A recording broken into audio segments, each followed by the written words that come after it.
share and subscribe to Vishwasam.in. బీహార్లో సంకీర్ణం మరోసారి ముక్కలవుతోంది అనే మాట వింటే ఫక్కున నవ్వొస్తుంది. ఎందుకంటే ఇలా సంకీర్ణం అక్కడ ముక్కలు కావడం ఎన్నోసారో లెక్కబడితే క్యాలిక్యులేటర్ కూడా కన్నీళ్లు పెట్టుకుంటుంది. నితీష్ కుమార్ అనే నాయకుడి అవకాశవాదం చూసి అవాక్కవుతారు కాస్త రాజకీయ జ్ఞానం ఉన్నవారు ఎవరైనా.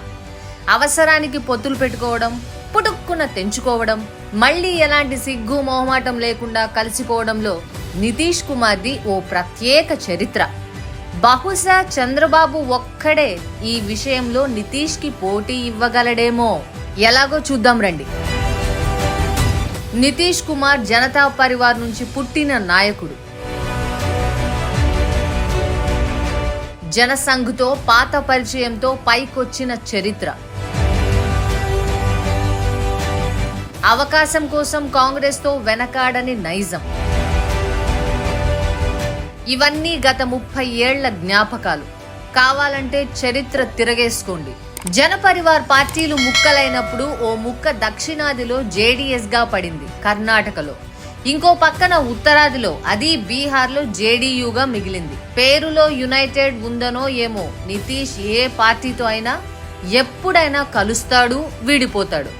సోషలిస్టు నేపథ్యం నుంచి వచ్చిన లాలు ఓ పక్కన రాజకీయ పొత్తులు, ఐడెంటిటీ విషయంలో స్థిరంగా ఉంటే, అదే మూలాలున్న నితీష్ మాత్రం అవకాశవాదానికి అడ్రస్గా మారారు.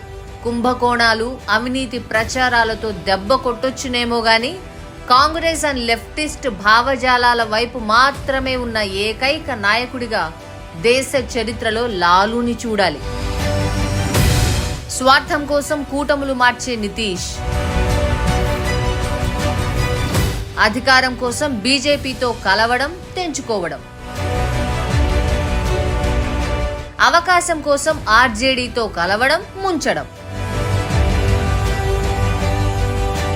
ఇప్పుడు మళ్ళీ పీచే ముడ్. గత 10 ఏళ్లలో నితీష్ ప్రతిష్ట పూర్తిగా మసకబారిపోయింది. ఇన్నేళ్ల వయసులో ఇలాంటి పనులు, నిలకడలేనితనం, తప్పుడు నిర్ణయాలతో జేడీయూ పార్టీ కూడా 80 సీట్ల స్థాయి నుంచి 40కి పతనమైంది. ముందు ముందు తుడిచిపెట్టుకుపోయినా ఆశ్చర్యం లేదు. నితీష్ తరహాలోనే పొత్తులు మార్చడం చంద్రబాబు అలవాటు. ఓసారి లెఫ్ట్తో పొత్తు, ఇంకోసారి రైటుతో సై. ఒక ఎన్నికల్లో కాంగ్రెస్తో పొత్తు పెట్టుకొని మరుక్షణం బీజేపీ వైపు తిరిగిన నాయకుడిగా చంద్రబాబు రికార్డ్. ఇలాంటివన్నీ తెలుగు ప్రజలు చూశారు.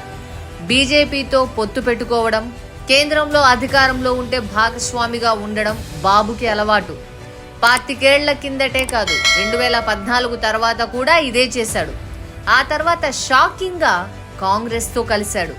రాష్ట్ర విభజన చేసింది, ఏపీ గొంతు కోసింది కాంగ్రెస్ అన్న నోటితోనే పొగిడాడు. అసలు టీడీపీ పుట్టిందే కాంగ్రెస్ వ్యతిరేకత పునాదుల మీద అనే బేసిక్ విషయాన్ని కూడా గాలికి వదిలేశాడు. ఇప్పుడు మళ్ళీ ప్లేటు ఫిరాయించాడు. త్వరలో బీజేపీతో కలవబోతున్న చంద్రబాబు, బీజేపీ ఉంటేనే బలం, బలగం ఉంటుందనే ఆశ. ఇలాంటివన్నీ రాజకీయ అవకాశవాదంగా మిగిలిపోతాయి.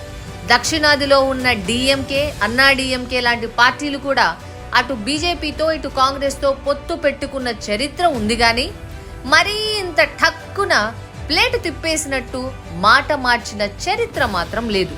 అయినా పొత్తులు మారిస్తే ఏంటి, రాజకీయం అలాగే ఉంటుంది అంటారా? ఎస్, దానికి సమాధానం ఉంది. పొత్తులు, సర్దుబాటు, రాజకీయ అడుగు అనేది విశ్వసనీయతకు చిహ్నం, నిబద్ధతకు కొలబద్ద. ఎలాగైనా పొత్తులు మార్చేవాడు మాట మార్చడానికి కూడా ఏమాత్రం వెనకాడడు. చెప్పినవి చేయాలి అనే కట్టుబాటు చూపించడు. అందుకే పొత్తు అనేది పార్టీలకు సంబంధించింది కాదు, ప్రజలకు కూడా సంబంధించిన విషయమే. అవకాశవాద రాజకీయాలపై మీ అభిప్రాయాన్ని కామెంట్లలో చెప్పడం మాత్రం మర్చిపోకండి. Like, share and subscribe to Vishwasam.in.